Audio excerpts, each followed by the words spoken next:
আসসালামু আলাইকুম। আশা করি ভালো আছেন। সাইবার অপরাধ থেকে বাঁচার উপায়, অর্থাৎ সাইবার অপরাধ থেকে নিজেকে রক্ষা করবেন কিভাবে। How to protect your self from cyber crime. Digital এই যুগে আমরা প্রতিনিয়ত সাইবার আক্রমণের ঝুঁকিতে আছি। হ্যাকিং, ফিশিং এবং ব্ল্যাকমেইলের মতো সাইবার অপরাধ থেকে নিজেকে এবং নিজের পরিবারকে কিভাবে সুরক্ষিত রাখবেন তার পূর্ণাঙ্গ গাইডলাইন থাকছে আজকের ভিডিওতে। সাইবার নিরাপত্তা সম্পর্কে সচেতন হতে ভিডিওটি শেষ পর্যন্ত দেখুন।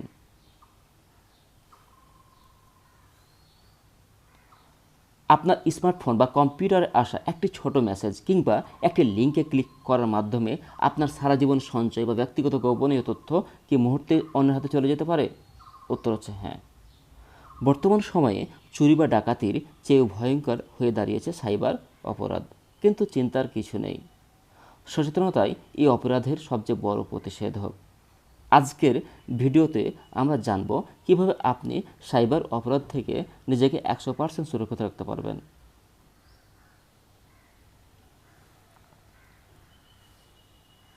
শক্তিশালী পাসওয়ার্ড এবং two factor authentication.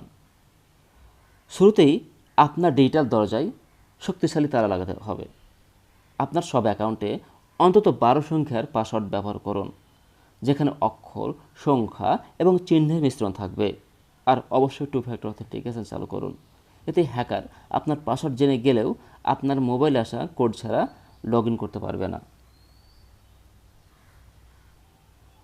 Fishing attack থেকে সাবধান। লটারি জিতেছেন বা অ্যাকাউন্টে ভেরিফাই করতে ক্লিক করুন এমন ইমেল বা মেসেজ থেকে দূরে থাকুন। এগুলোর মধ্যে ফিশিং লিঙ্ক।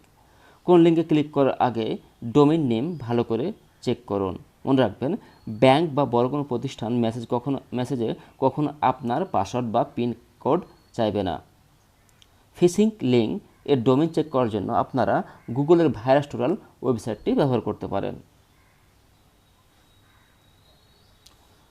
পাবলিক ওয়াইফাই এবং ব্লুটুথ ব্যবহার।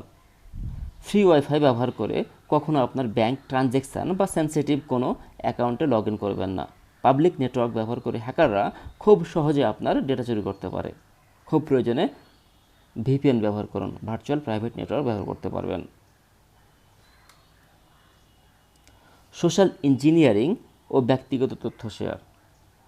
ইন্টারনেটে অপরিচিত কারোর সাথে কথা বলার সময় সতর্ক থাকুন।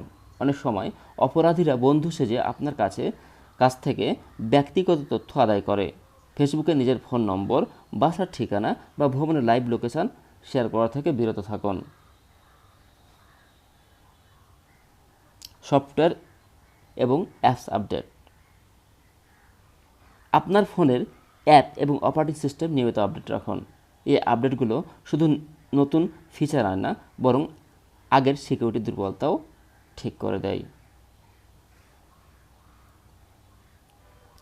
পেমেন্ট গেটওয়ে এবং অনলাইন শপিং।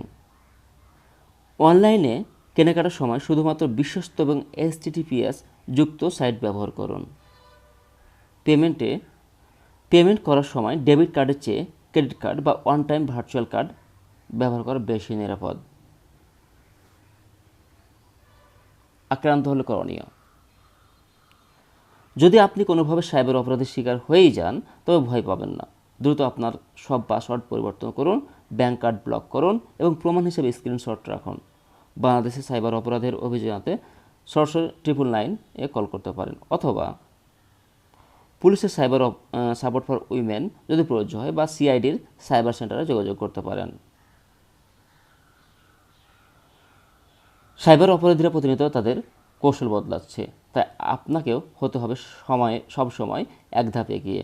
আজকের ভিডিওতে বলা এই সহজ নিয়মগুলো মেনে চললে আপনি ডিজিটাল দুনিয়ায় অনেক বেশি নিরাপদ থাকতে পারবেন।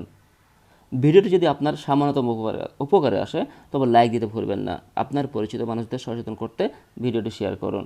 আর নিয়মিত এমন টেক ও সিকিউরিটি টিপস পেতে আমাদের চ্যানেলটি সাবস্ক্রাইব করুন। দেখা হবে পরবর্তী ভিডিওতে। আল্লাহ হাফেজ। সাথে থাকার জন্য অসংখ্য ধন্যবাদ।